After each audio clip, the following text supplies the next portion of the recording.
A woman who was publicly silent for a decade. Obviously, that's changed, but only recently. It was several months ago that I gave my very first major public talk at the Forbes 30 Under 30 Summit. 1,500 brilliant people, all under the age of 30. That meant that in 1998, the oldest among the group were only 14, and the youngest just 4. I joked with them that some might only have heard of me from rap songs. Yes, I'm in rap songs. Almost 40 rap songs. But the night of my speech, a surprising thing happened. At the age of 41, I was hit on by a 27-year-old guy. I know, right? He was charming, and I was flattered, and I declined. You know what his unsuccessful pickup line was? He could make me feel 22 again.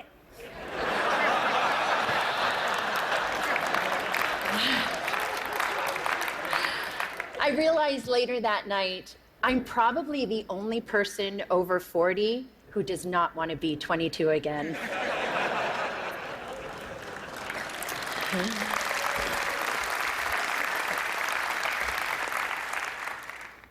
At the age of 22, I fell in love with my boss. And at the age of 24, I learned the devastating consequences. Can I see a show of hands of anyone here who didn't make a mistake or do something they regretted at 22? Yep, that's what I thought. So like me, at 22, a few of you may have also taken wrong turns and fallen in love with the wrong person, maybe even your boss. Unlike me, though, your boss probably wasn't the President of the United States of America. Of course, life is full of surprises. Not a day goes by that I'm not reminded of my mistake, and I regret that mistake deeply. In 1998, after having been swept up into an improbable romance, I was then swept up into the eye of a political, legal, and media maelstrom like we had never seen before. Remember, just a few years earlier, news was consumed from just 3 places: reading a newspaper or magazine, listening to the radio, or watching television. That was it. But that wasn't my fate. Instead, this scandal was brought to you by the digital revolution. That meant we could access all the information we wanted, when we wanted it, anytime, anywhere. And when the story broke in January 1998, it broke online. It was the first time the traditional news was usurped by the internet for a major news story. A click that reverberated around the world. What that meant for me personally was that overnight, I went from being a completely private figure to a publicly humiliated one worldwide. I was patient zero of losing a personal reputation on a global scale almost instantaneously. This rush to judgment enabled by technology led to mobs of virtual stone throwers. Granted, it was before social media, but people could still comment online, email stories, and of course, email cruel jokes. News sources plastered photos of me all over to sell newspapers, banner ads online, and to keep people tuned to the TV. Do you recall a particular image of me, say, wearing a beret? Now, I admit I made mistakes, especially wearing that beret. But the attention and judgment that I received, not the story, but that I personally received, was unprecedented. I was branded as a tramp, tart, slut, whore, bimbo, and of course, that woman. I was seen by many, but actually known by few. And I get it. It was easy to forget that that woman was dimensional, had a soul, and was once unbroken. When this happened to me 17 years ago, there was no name for it. Now we call it cyberbullying and online harassment. Today, I want to share some of my experience with you, talk about how that experience has helped shape my cultural observations, and how I hope my past experience can lead to a change that results in less suffering for others. In 1998, I lost my reputation and my dignity. I lost almost everything, and I almost lost my life. Let me paint a picture for you. It is September of 1998. I'm sitting in a windowless office room inside the office of the Independent Counsel, underneath humming fluorescent lights. I'm listening to the sound of my voice on surreptitiously taped phone calls that a supposed friend had made the year before. I'm here because I've been legally required to personally authenticate all 20 hours of taped conversation. For the past 8 months, the mysterious content of these tapes has hung like the sword of Damocles over my head. I mean, who can remember what they said a year ago? Scared and mortified, I listen. Listen as I prattle on about the flotsam and jetsam of the day. Listen as I confess my love for the president and, of course, my heartbreak. Listen to my sometimes catty, sometimes churlish, sometimes silly self being cruel, unforgiving, uncouth. Listen deeply, deeply ashamed to the worst version of myself, a self I don't even recognize. A few days later, the Starr Report is released to Congress, and all of those tapes and transcripts, those stolen words, form a part of it. That people can read the transcripts is horrific enough. But a few weeks later, the audio tapes are aired on TV and significant portions made available online. The public humiliation was excruciating. Life was almost unbearable. This was not something that happened with regularity back then in 1998. And by this, I mean the stealing of people's private words, actions, conversations, or photos, and then making them public. Public without consent, public without context, and public without compassion. Fast forward 12 years to 2010, and now social media has been born. The landscape has sadly become much more populated with instances like mine, whether or not someone actually made a mistake, and now it's for both public and private people. The consequences for some have become dire, very dire. I was on the phone with my mom in September of 2010, and we were talking about the news of a young college freshman from Rutgers University named Tyler Clementi. Sweet, sensitive, creative Tyler was secretly webcammed by his roommate while being intimate with another man. When the online world learned of this incident, the ridicule and cyberbullying ignited. A few days later, Tyler jumped from the George Washington Bridge to his death. He was 18. My mom was beside herself about what happened to Tyler and his family, and she was gutted with pain in a way that I just couldn't quite understand. And then eventually I realized she was reliving 1998, reliving a time when she sat by my bed every night. Reliving a time when she made me shower with the bathroom door open. And reliving a time when both of my parents feared that I would be humiliated to death, literally. Today, too many parents haven't had the chance to step in and rescue their loved ones. Too many have learned of their child's suffering and humiliation after it was too late.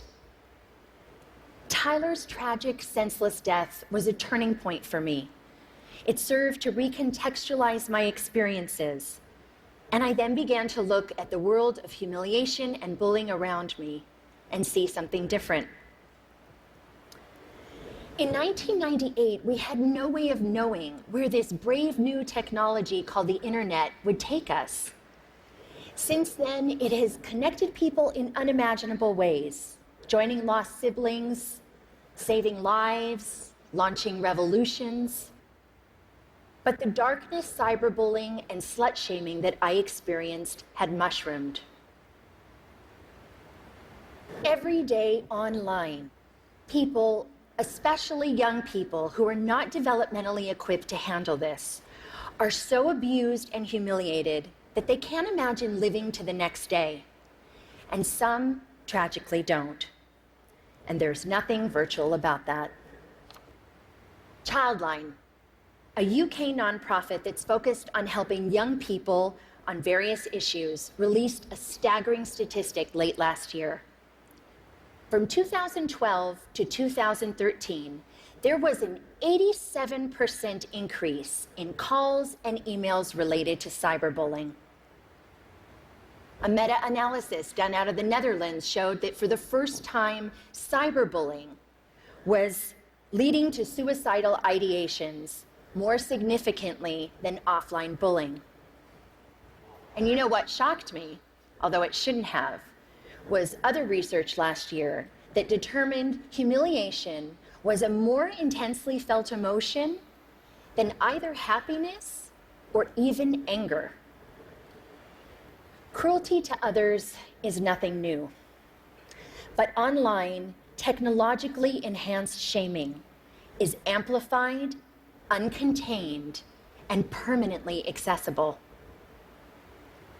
The echo of embarrassment used to extend only as far as your family, village, school, or community. But now it's the online community too. Millions of people, often anonymously, can stab you with their words, and that's a lot of pain. And there are no perimeters around how many people can publicly observe you and put you in a public stockade. There is a very personal price to public humiliation, and the growth of the internet has jacked up that price.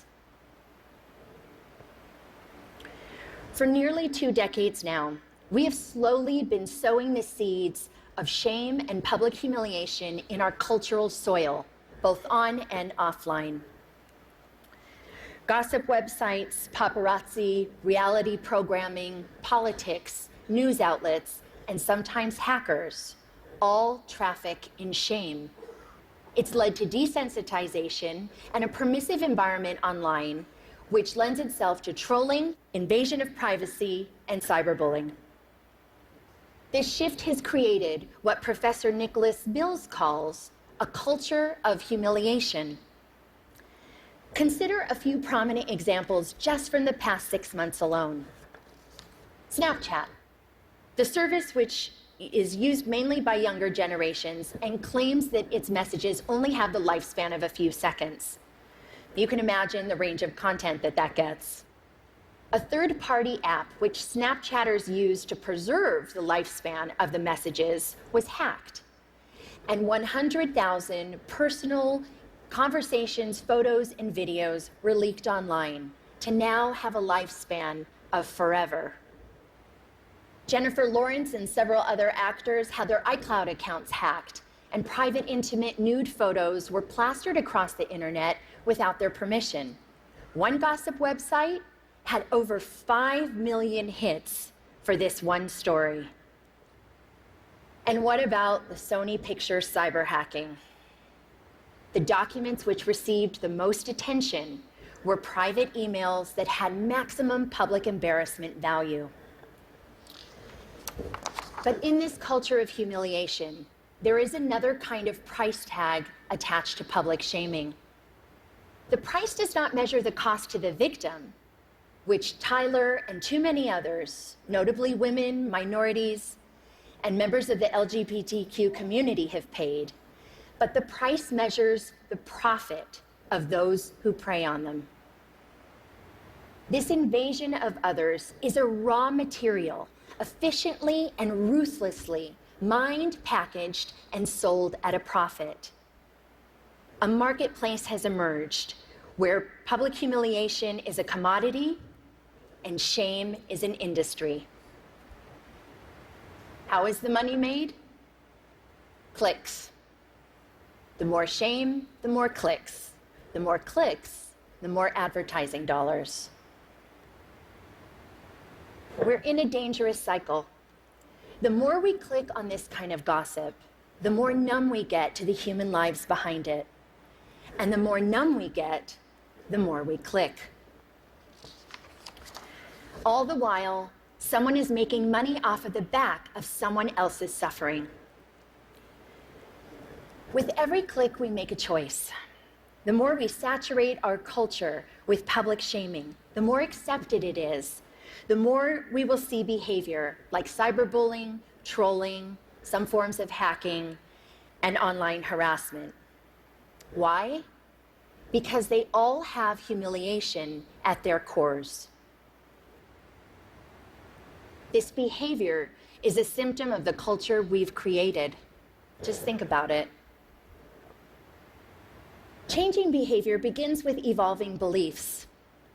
We've seen that to be true with racism, homophobia, and plenty of other biases today and in the past. As we've changed beliefs about same-sex marriage, more people have been offered equal freedoms. When we began valuing sustainability, more people began to recycle. So as far as our culture of humiliation goes, what we need is a cultural revolution. Public shaming as a blood sport has to stop. And it's time for an intervention on the internet and in our culture. The shift begins with something simple, but it's not easy. We need to return to a long-held value of compassion and empathy. Online, we've got a compassion deficit, an empathy crisis. Researcher Brené Brown said, and I quote, "Shame can't survive empathy. Shame cannot survive empathy." I've seen some very dark days in my life. It was the compassion and empathy from my family, friends, professionals, and sometimes even strangers that saved me. Even empathy from one person can make a difference.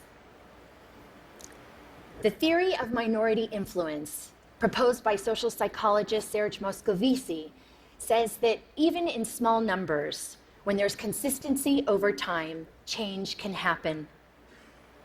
In the online world, we can foster minority influence by becoming upstanders. To become an upstander means, instead of bystander apathy, we can post a positive comment for someone or report a bullying situation. Trust me, compassionate comments help abate the negativity. We can also counteract the culture by supporting organizations that deal with these kinds of issues, like the Tyler Clementi Foundation in the US. In the UK, there's Anti-Bullying Pro, and in Australia, there's Project Rocket. We talk a lot about our right to freedom of expression, but we need to talk more about our responsibility to freedom of expression. We all want to be heard, but let's acknowledge the difference between speaking up with intention and speaking up for attention. The internet is the superhighway for the id. But online, showing empathy to others benefits us all and helps create a safer and better world. We need to communicate online with compassion, consume news with compassion, and click with compassion. Just imagine walking a mile in someone else's headline. I'd like to end on a personal note. In the past 9 months, the question I've been asked the most is why? Why now? Why was I sticking my head above the parapet? You can read between the lines in those questions, and the answer has nothing to do with politics. The top note answer was and is because it's time. Time to stop tiptoeing around my past, time to stop living a life of opprobrium, and time to take back my narrative. It's also not just about saving myself. Anyone who is suffering from shame and public humiliation needs to know one thing. You can survive it. I know it's hard. It may not be painless, quick, or easy, but you can insist on a different ending to your story. Have compassion for yourself. We all deserve compassion, and to live both online and off in a more compassionate world. Thank you for listening.